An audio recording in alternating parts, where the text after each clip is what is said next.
It is a natural law that no two spirits can function in the same body. Hence, the spirit of Jesus left his body for the Christ spirit to take control. And thereafter, Jesus of Nazareth became known as Jesus Christ, a compound name. This change was consummated with the full and free consent of Jesus, who knew that he was to prepare a vehicle for Christ. So this is not Take space, no privacy. And silently, it could build and build until you finally see. Whoa, it's taking over. Damn, no closure, moving closer.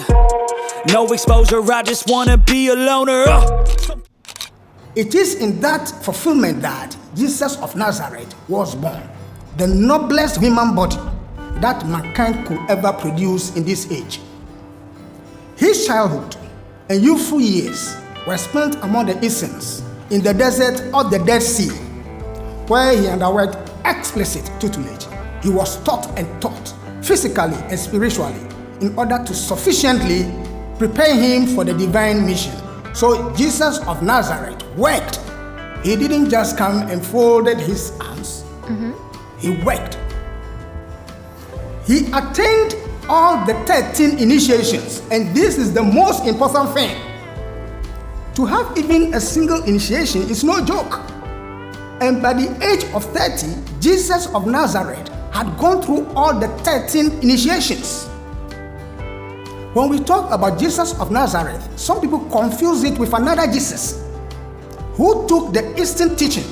Jesus of Nazareth is not that Jesus who took the Eastern teachings or the Eastern initiations. We are talking about Jesus of Nazareth who took the Western initiation. All the 13. He went through them by the age 30.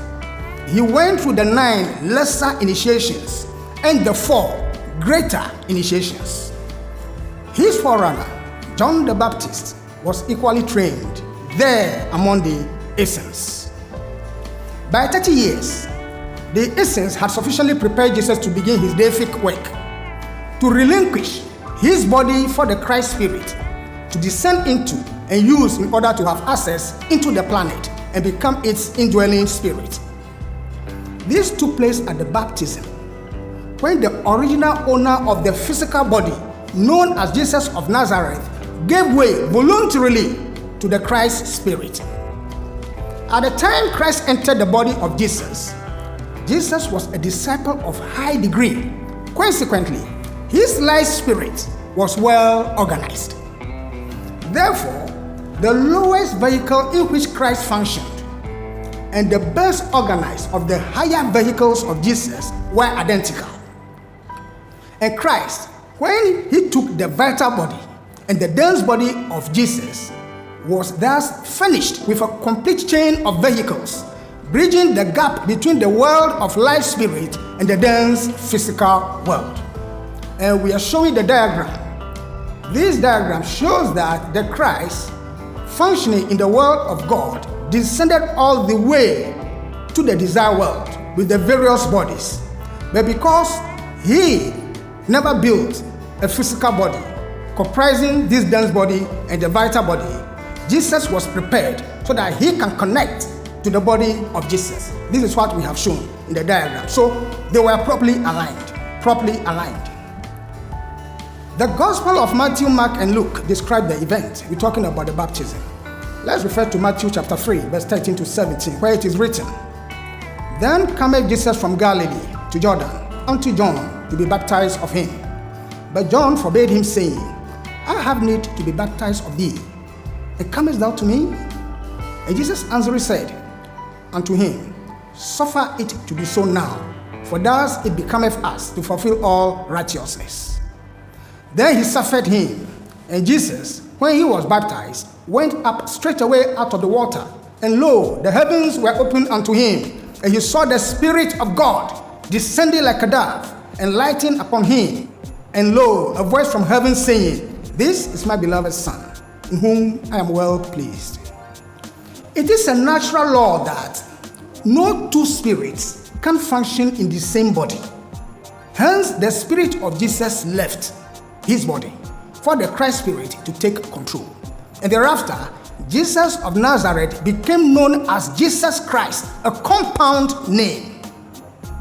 This change was consummated with the full and free consent of Jesus, who knew that he was to prepare a vehicle for Christ. So this is not possession, where a spirit forcibly takes over another person's body. No. Jesus knew that his purpose in life was to serve as the means by which the Christ Spirit will come and save humanity, his fellow sisters and brothers. He submitted gladly that humanity might receive the big push which was fulfilled by the mysterious sacrifice on Golgotha. The sacrifice on Golgotha is a mystery. By this, humanity has for the first time an intercessor who directly connects the physical world to the world of God to bring the supplications and weaknesses of mankind before the throne of God. Thus, Christ Jesus possessed the 12 vehicles, all the bodies, from the physical to the world of God, which form an unbroken chain from the physical world to the throne of God. Therefore, he is the only being in the universe in touch with both God and man and capable of mediating between them, because he has personally and individually experienced all conditions and knows every limitation incidental to physical existence. For 3 years, the Christ Spirit lived in flesh among us and introduced a higher teaching beyond the law in order for humanity to regain on a higher note the lost estate of the Garden of Eden. Thus do we know the nature of Christ. We have taken our time to explain some aspects of Christ.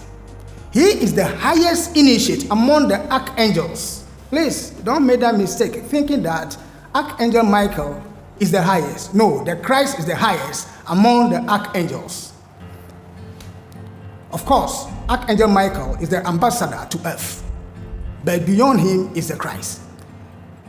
The Christ took the dense and vital bodies of Jesus that he might function directly in the physical world and appear as a man among men.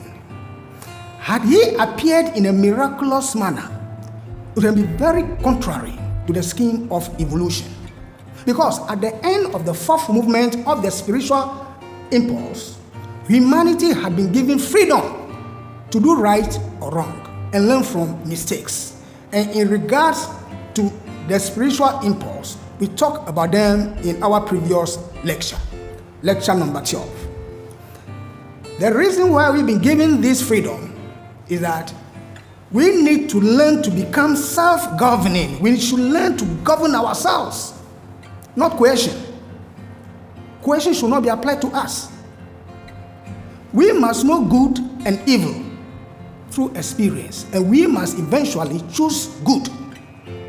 The primary mission of Christ is to enter into the planet and influence its inhabitants from within through the food, drink, air, and others that we depend on. The Christ Spirit was released on Golgotha when the spear pierced his side and the blood touched the earth. That is how he was released. From there, he gained entrance into the planet, a key factor in his mission. He took over as the planetary spirit of the earth and responsible also for directing this planet in its orbit. For over 2,000 years, he keeps recharging the electric ethers and giving purer desired materials to humanity. He has become the planetary Christ, and each year, a ray of the cosmic Christ comes to recharge the earth, to give a new life to all things on this planet. This journey begins on the 21st September, and by 21st December, the Christ enters the earth. On the midnight of 24th December into the 25th, the Christ Spirit sprouts, is born in the center of the earth, illuminating the whole planet. Those who have the spiritual eyes, those who have their spiritual eyes open, those who can see from the fourth dimension onwards, behold this holy night. He is born and stays for some time on earth, and leaves during Easter to the Father to recharge and come back the following year. This sacrifice is not everlasting. What Christ is doing for humanity now is not everlasting. It will stop one day. It will stop when majority of humanity have become more spiritual. Let us now talk about the Star of Bethlehem. The Star of Bethlehem is said to have appeared at the time of the birth of Jesus. Filling up every space, no privacy.